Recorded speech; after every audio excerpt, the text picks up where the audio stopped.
Hello, it's Melbourne Cup Day. Some of us are heading to the track in our finest, some are enjoying an office lunch, and others, well, we're just treating it like it's any other Tuesday and maybe waiting on a decision on the interest rates. But whether you're studying the form guide or balancing a cash flow forecast, there are a few lessons from the racetrack that apply surprisingly well to business. So, in true Alice fashion, here are my top 5 racing tips that double as business wisdom. Number 5, there is no such thing as a sure thing. Even the shortest of favourites can get pipped at the post. Business, much like racing, it's full of surprises. The trick? Hedge your bets. Diversify your client base, build contingency plans, and avoid putting all of your eggs or your capital into one basket. Confidence is great. Complacency, not so much. Every sure thing in business needs a plan B. Number 4, celebrate the wins. That first win of the day, worth celebrating. Just don't assume that it guarantees a perfect run. The same goes in business. Whether you've landed a new client, completed a massive deal, or maybe just finalized a complex report, take the time to acknowledge the effort that got you there. Wins fuel momentum, but remember, the long game matters more than one great race.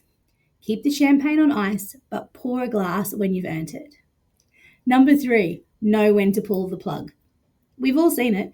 The person who stays one race, one drink, or maybe one deal too long. It's easy to get swept up in the excitement, especially when everyone else is going hard. But that's often when mistakes are made. In business, the smartest decision isn't always to push harder. Sometimes it's to stop, reassess, and step back before the situation turns into a mess, a literal or figurative hangover that you're left to clean up tomorrow. Number 2, don't do anything you don't want on the front page of the paper, or in my world, in an affidavit in open court. In the age of screenshots, data trails, and public records, everything is traceable.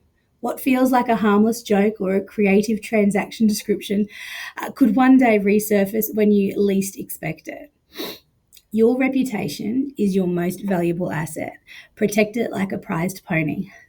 And the most important, number 1, don't gamble with what you aren't prepared to lose. This is the golden rule, both at Flemington and in business. Risk is necessary for growth, but you must understand your limits. Know what you can afford to stake, both financially and emotionally, and ensure that you've done your homework before making big moves. Healthy risk can lead to great returns, but only when you can weather the consequences if things don't go your way. The final word, whether your Melbourne Cup day ends with a win, a loss, or a few sore feet, remember this: business and racing share the same truth. Success is a mix of preparation, judgment, timing, and sometimes just sheer luck. And above all, never gamble with what you can't afford to lose, whether it's money, reputation, or integrity. Happy Melbourne Cup Day for me and the team at the Ruhe Group. May your bets and your business come in strong down the straight.